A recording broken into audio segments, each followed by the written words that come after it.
The night was calm, the road empty when flashing lights cut across the darkness. A white officer pulled over a black man in uniform, standing tall, steady, calm. The officer demanded identification, his voice sharp with suspicion. The man reached slowly, handed over his ID, his posture never breaking. The officer stared at the card, his lips curled with doubt. "This looks fake," he declared, his tone filled with arrogance. Before the man could respond, cold steel cuffs snapped tight around his wrists.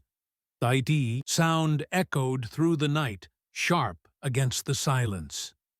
The man stood firm, though the humiliation burned deep.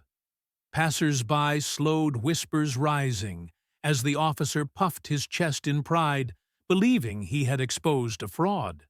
The man said nothing, his silence more powerful than protest.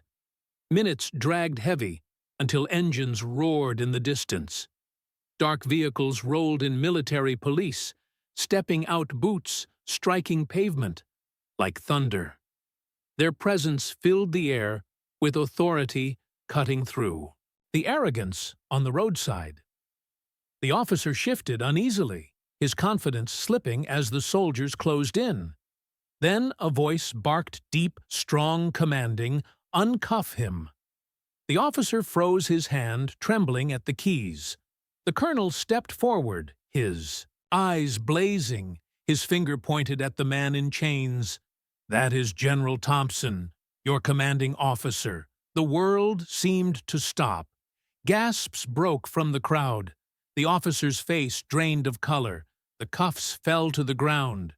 Useless, shameful general. Thompson straightened his uniform, his silence sharp, his gaze unshaken. The colonel's fury thundered.